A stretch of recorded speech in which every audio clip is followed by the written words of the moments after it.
Terkait Kang Deddy juga kan banyak ini kalau kesaksian Aep itu berbohong. Abang gimana ditanggapannya? Apakah setuju dengan pernyataan dari Kang Deddy Mulyadi kalau kesaksian Aep itu berbohong? Sangat setuju. Dasarnya saya mengatakan sangat setuju adalah Aep dalam kesaksiannya ya, itu mampu merinci ciri-ciri para pelaku yang pada malam kejadian 27 Agustus 2016 ya, dengan ciri-cirinya, ciri-ciri fisiknya, ciri-ciri orangnya, dia mampu merinci.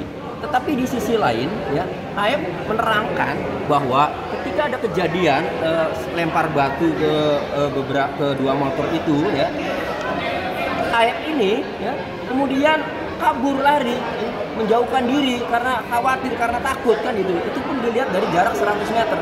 Artinya omongan Aep dari yang disampaikan ya, yang untuk kesaksian di Peggy Setiawan ya, yang beredar di media ya, kemudian kesaksian dia di putusan pengadilan ya, 8 terdakwa ya, walaupun dia tidak datang langsung tetapi dibacakan, itu kok sama saja karena udah disumpah oleh penyidik ya.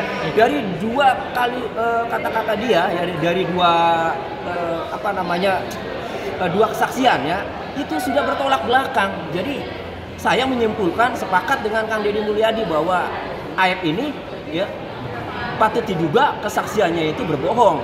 Makanya Aep ini ya kesaksian di pengadilan ya, kalau memang yang bohong itu di pengadilan ya, yang sebenarnya adalah dia yang melihat dari jarak 100 meter kemudian kabur, berarti yang bohong di pengadilan.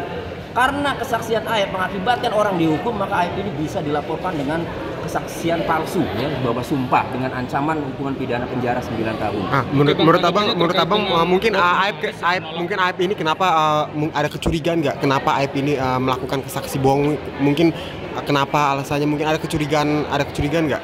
Alasannya kenapa? Ya kalau kami ya, saya selalu menyampaikan berpendapat itu kan berdasarkan putusan pengadilan, berdasarkan data.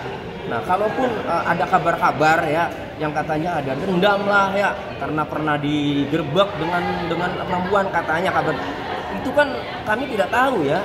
Jadi sulit untuk mengatakan bahwa kecurigaan Aep ini bisa memberikan keterangan palsu, misalnya ingin supaya orang-orang yang dulu pernah menggerebek dia misalnya ya, itu harus dihukum.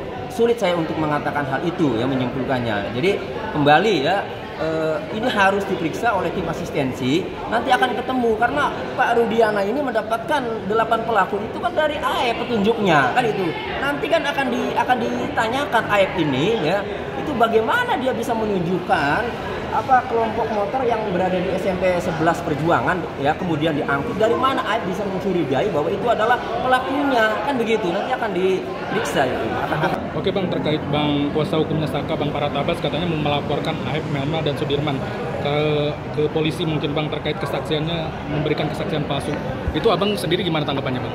Ya kalau saya lihat itu untuk mendapatkan hukum ya. Jadi kalau hukum ya, kalau hanya pengakuan saja menurut saya itu bukan hukum. Hukum itu harus dijadikan dulu putusan. Nah, putusan pengadilan yang sudah berkekuatan hukum tetap yang isinya ya ada keterangan palsu dari Aep kemudian dihukum, divonis, maka putusannya itu bisa menjadi hukum untuk membebaskan dirinya secara total kan.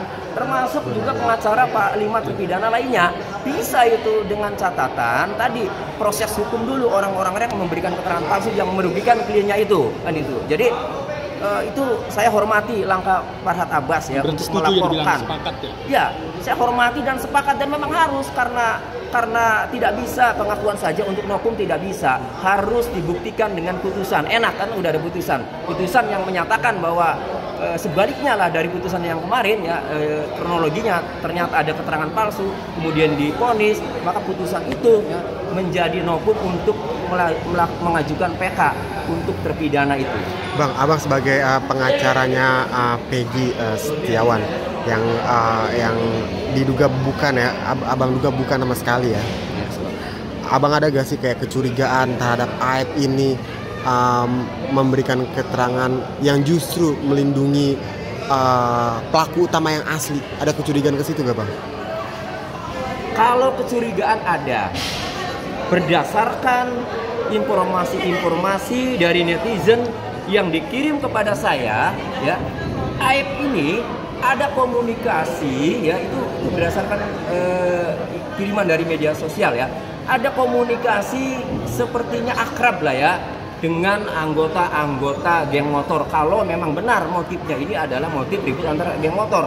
Tapi paling tidak AF sangat dekat di lingkungan tersebut ya, kalau berdasarkan ya informasi-informasi di media sosial. Tapi apakah kedekatan itu kemudian dicurigai melindungi pelaku? Kan belum tentu juga ya.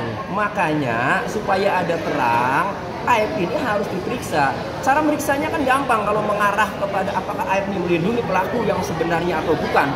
Kita ikutilah alibi masyarakat ya, bahwa pelakunya yang sebenarnya belum ketangkap ya. Padahal saya juga tahu ada putusan pengadilan. Kita ikutilah masyarakat. Kalau memang ada kecurigaan ke sana, maka jalan satu-satunya adalah karena ragu dengan 8 terpidana itu bahwa itu adalah pelakunya, maka tim asistensi ini harus segera memeriksa dari mana Pak Rudiana bisa mendapatkan menangkap 8 pelaku, kan itu. Nah, dari AF-nya dari mana bisa menunjukkan bahwa 8 pelaku yang nongkrong adalah pelakunya, 8 orang yang nongkrong adalah pelakunya, sehingga kemudian ditangkap, kemudian diponis, kan gitu ya. Nah, ini akan terungkap. AF mengetahui tentang apa, akan mengembang nanti AF diperiksa ya dari berbagai pergaulannya. Itu pun kalau penyidiknya, polisinya ada kemauan untuk memeriksa AF. Oke Bang, terkait keganjalan dari Pak RT dari 5 terpidana kan mengaku kalau di kejadian itu ada di rumah Pak RT, tapi Pak RT sendiri seakan tidak membela kesaksian dari 5 terpidana ini. Gimana sih Bang terkait tanggapannya? Ya, kalau ternyata dalam putusan Pak RT itu tidak mengetahui ya bahwa 10 orang ya tidur di rumah Pak RT yang 5 terpidana, 4 saksi sama 1 anaknya ya. Kalau memang dalam putusannya tidak mengakui ya, berarti putusan kesaksian dalam putusan pengadilan ya itu bisa dikategorikan memberikan keterangan palsu bila mana ternyata Pak RT itu ya mengetahui 10 orang itu tidur di rumahnya. Makanya simple ya, saksi saja lah yang di luar yang nanyanya gampang. 4 orang itu ya, 4 orang itu yang kemarin datang ke Pak Oto, ditanya saja, Pak RT tahu tidak bahwa mereka itu tidur di rumah Pak RT? Kalau tahu, mereka saling menguatkan tahu, berarti kan Pak RT yang nggak jujur. Nah, berarti kesaksian Pak RT yang tidak jujur dalam putusan dalam persidangan yang mengakibatkan para terdakwa divonis penjara, maka kesaksian Pak RT bisa dikategorikan kesaksian palsu di bawah sumpah, bisa dilaporkan ke pasal 242 KUHP ancaman hukuman pidana penjara 9 tahun itu. Tapi dari 5 terpidana memang mengakui bahwa kalau mereka itu sedang menginap di rumah Pak RT gitu. Gimana Bang? Iya, cuma kan ketika saya juga dialog ya sama 4 saksi itu ya waktu di Polda diperiksa. Cuma Pak RT-nya ini tidak mengakui kan bahwa mereka ini tidur di rumahnya. Nah, makanya 4 orang ini kalau memang tahu, misalnya gini, Pak RT itu tahu kok kami tidur di rumahnya itu. Kalau memang benar tahu kan, sekarang 1 lawan 4. Kan begitu? Atau ditambah lawan 9. Kalau satunya kan anaknya Pak RT. 1 keterangan Pak RT lawan 9. Mana yang benar?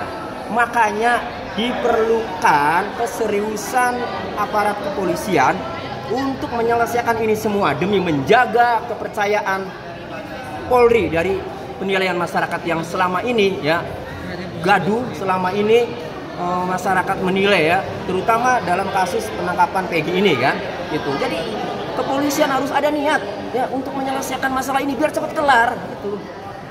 Bang,